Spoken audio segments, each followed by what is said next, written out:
Same chapter the basic of bioenergetics for personal trainer. इसमें सबसे पहला टॉपिक है हमारे पास सबस्ट्रेट्स, डिप्लीशन एंड रिप्लीशन। सबस्ट्रेट्स क्या होते हैं? सबस्ट्रेट्स वो सब्सटेंस होते हैं जो क्या करते हैं, ब्रेक डाउन होते हैं और क्या प्रोवाइड करते हैं, क्या रिलीज करते हैं, एनर्जी को रिलीज करते हैं। ब्रेक डाउन होते हैं और एनर्जी को रिलीज करते हैं, जैसे कि एटीपी यानी कि adeno try phosphate, creatine phosphate, glycogen, glucose, free fatty acids and amino acids. ये सारे सब्सटेंस क्या होते हैं? ये सारे के सारे सब्सटेंस क्या होते हैं? ब्रेक डाउन होते हैं और क्या रिलीज करते हैं? एनर्जी रिलीज करते हैं। इसमें सबसे पहले है फॉस्फोजन। फॉस्फोजन को एटीपीसीपी सिस्टम भी बोलते हैं और ये बॉडी का सबसे क्या बोलते हैं, प्राइमरी क्या एनर्जी सिस्टम है। यानी कि बॉडी सबसे पहले रिलाई किस पे करती है? एटीपीसीपी सिस्टम पे। ठीक है, हमारी बॉडी में फॉस्फोजन कंसंट्रेशन जो होता है वो बहुत तेजी से डिप्लीट होता है। कब? जब एक्सरसाइज की इंटेंसिटी बहुत ज्यादा हाई होती है। ठीक है, डायनेमिक मसल्स जो होती है वो जल्दी से या बहुत तेजी से क्या करती है? एनर्जी डिप्लीट करती है। किसके कंपैरिजन में? आइसोमेट्रिक मसल्स में। आइसोमेट्रिक मसल्स का मतलब होता है जब मसल्स की लेंथ में कोई भी चेंजेस नहीं आता है। जैसे हम प्लैंक करते हैं, प्लैंक में क्या करते हैं, किसी भी तरह का क्या होता है, लेंथ में कोई चेंजेस नहीं आता ना। तो डायनेमिक मसल्स जो होती है वो बहुत तेजी से एनर्जी को डिप्लीट करती है। किसके कंपैरिजन में? आइसोमेट्रिक मसल्स के।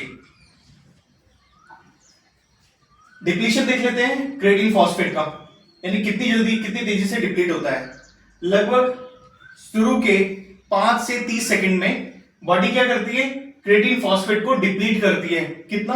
लगभग 50 से 70%। यानी कि बॉडी में जितना भी क्रेटिन फॉस्फेट जो होता है उसका कंसंट्रेशन होता है वो शुरू के 5 से 30 सेकंड में बॉडी क्या करती है? लगभग उसका 50 से 70% क्या करती है? डिप्लीट कर देती है। कब? जब एक्सरसाइज की इंटेंसिटी बहुत हाई होती है। रिप्लीशन, जब ये डिप्लीट बहुत तेजी से होता है और ये बॉडी का एनर्जी सिस्टम वो है जो सबसे पहले बॉडी क्या करती है? उस पर रिलाई करती है। किसके लिए? एनर्जी के लिए। तो रिप्लीशन भी ये क्या करती है? ये रिप्लीशन भी लगभग पोस्ट एक्सरसाइज के बाद 8 मिनट में सबसे पहले बॉडी क्या करती है? क्रेटिन फॉस्फेट को रिप्लेनिश करती है। या जो भी एनर्जी आप वर्कआउट के बाद जो भी कुछ खाते हैं, सबसे पहले क्या करती है बॉडी? रिप्लेनिश में सबसे पहले वो क्रेटिन फॉस्फेट को क्या करती है? रिप्लेनिश करती है। डिप्लीशन ऑफ एटीपी, मैंने बताया था एटीपी और सीपी जो है वो बॉडी का प्राइमरी क्या है? एनर्जी सिस्टम है। यानी कि बॉडी सबसे ज्यादा रिलाई किस पे करती है? एटीपी सीपी सिस्टम पे।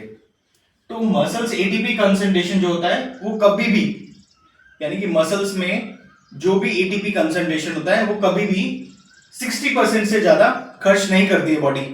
कहां से? उसकी इनिशियल वैल्यू से। ठीक है, चाहे एक्सरसाइज की इंटेंसिटी कितनी भी ज्यादा फास्ट हो या कितना हाई इंटेंसिटी, एक्सरसाइज की इंटेंसिटी बहुत हाई भी हो, और लगभग बॉडी सबसे पहले इवन क्रेटिन फॉस्फेट से भी पहले रिप्लेनिश किसको करती है? एटीपी को। यानी कि सबसे पहले बॉडी पोस्ट वर्कआउट में ये एक्सरसाइज खत्म होने के बाद सबसे पहले अपना कौन सा टैंक फिलअप करती है? एटीपी का। इसको लगभग वो 3 से 5 मिनट में क्या करती है? पूरी तरह से फिलअप कर देती है। और जैसे कि जो क्रेटिन फॉस्फेट है या एटीपी है वो क्या करती है? वो बॉडी तब इस्तेमाल करती है जब एक्सरसाइज की इंटेंसिटी बहुत हाई होती है, जैसे स्प्रिंटिंग करते हैं, जंपिंग करते हैं, या जब एक्सरसाइज का यानी कि इनिशियल स्टेट में। तो ये लगभग क्या करते हैं? ये सबसे ज्यादा कंटेन कौन करते हैं? फॉस्फोजन कंसंट्रेशन। यानी कि फॉस्फोजन का कंसंट्रेशन सबसे ज्यादा किसमें होता है? मसल्स के फाइबर, उन फाइबर्स में जो क्या प्रोवाइड करते हैं? स्ट्रेंथ प्रोवाइड करते हैं।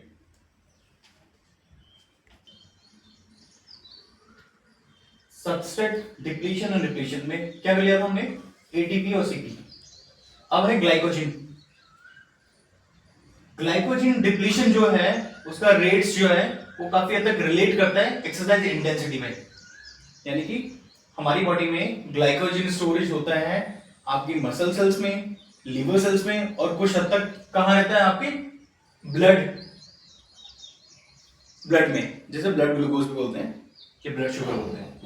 ठीक है, तो जब एक्सरसाइज की इंटेंसिटी मॉडरेट से लेकर हाई इंटेंसिटी होती है, यानी कि जब एक्सरसाइज जो है मॉडरेट से लेकर हाई इंटेंसिटी में की जाती है तो मसल ग्लाइकोजन जो होता है वो ज्यादा इंपॉर्टेंट हो जाता है किसके कंपैरिजन में, लीवर ग्लाइकोजन में। यानी कि बॉडी जो होती है जब एक्सरसाइज की इंटेंसिटी जो होती है मॉडरेट से हाई इंटेंसिटी होती है या मॉडरेट से हाई होती है तो मसल ग्लाइकोजन जो होता है वो क्या बन जाता है, वो ज्यादा इंपॉर्टेंट हो जाता है या बॉडी उस पर ज्यादा रिलाई करती है किसके कंपैरिजन में, लीवर ग्लाइकोजन में। यानी कि जो ग्लाइकोजन स्टोर होता है लीवर में उससे कहीं ज्यादा इंपॉर्टेंट हो जाता है जो ग्लाइकोजन स्टोरेज होती है मसल्स में।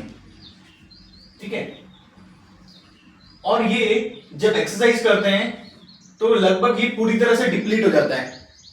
यानी कि बॉडी जो होती है जब एक्सरसाइज परफॉर्म कर रहे होते हैं तो मसल्स में जो ग्लाइकोजन स्टोरेज होता है वो लगभग एक्सरसाइज के टाइम पे बॉडी पूरी तरह से डिप्लीट कर देती है। और लीवर ग्लाइकोजन कब इंपॉर्टेंट होता है, लीवर ग्लाइकोजन तब ज्यादा इंपॉर्टेंट होता है जब एक्सरसाइज की जो इंटेंसिटी होती है बहुत ज्यादा लो होती है या क्या बोलते हैं इंड्योरेंस बेस्ड होती है। इंड्योरेंस बेस्ड का मतलब है जब उसकी ड्यूरेशन जो होती है लंबी हो जाती है, प्रोलॉन्ग हो जाती है। ठीक है, सेकेंड इसमें लो इंटेंसिटी एक्सरसाइज जिसमें लगभग कितना VO2 max किससे नीचे हो, 50% से। VO2 max का फॉर्मूला मैंने पिछले वीडियोस में बताया है, एक बार बहुत डिटेल्स में बताया, उसे देख सकते हो। VO2 max कैसे कैलकुलेट करते हैं और ये बॉडी वेट का मतलब 50% किस तरह से निकालते हैं आप देख सकते हैं। जब एक्सरसाइज की इंटेंसिटी बहुत लो होती है तो ब्लड ग्लूकोज जो होता है, ब्लड ग्लूकोज कंसंट्रेशन जो होता है या ब्लड में जो ग्लूकोज होता है वो लगभग मेंटेन रहता है। क्यों? क्योंकि लो मसल्स ग्लूकोज अपटेक की वजह से। किसकी वजह से? लो मसल्स ग्लूकोज अपटेक की वजह से। क्योंकि मैंने बताया कि जब एक्सरसाइज की इंटेंसिटी क्या होती है, बहुत लो होती है या प्रोलॉन्ग हो जाती है या उसकी ड्यूरेशन जब बढ़ जाती है तो बॉडी किस पे रिलाई करती है, जो स्टोरेज है ग्लाइकोजन का कहां पर, लीवर में। सेकंड है जब एक्सरसाइज 90 मिनट से भी ज्यादा क्या होती है, इंक्रीज हो जाती है, ये बढ़ जाती है तो जो ब्लड ग्लूकोज कंसंट्रेशन होता है वो गिर जाता है।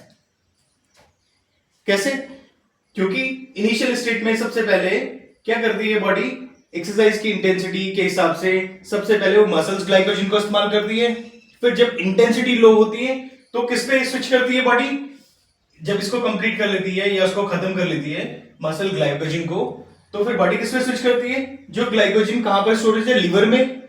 और एक्सरसाइज की जब इंटेंसिटी जो होती है, सॉरी एक्सरसाइज की जब ड्यूरेशन जो होती है वो 90 मिनट से भी ज्यादा हो जाती है, यानी कि लगभग 1.5 घंटे के आसपास, तो क्या होता है फिर वो किस पे रिलाई करेगी, दोनों सोर्सेज जब डिप्लीट हो जाएंगी तो किस पे बॉडी स्विच करेगी, जो ग्लूकोज कंसंट्रेशन कहां पर है, ब्लड में। ठीक है, वो काफी हद तक गिर जाती है, लेकिन बहुत ही रेयरली होता है जब बॉडी जो है उसकी ब्लड शुगर कंसंट्रेशन को 2.8 मिलीमोल से नीचे ले जाए।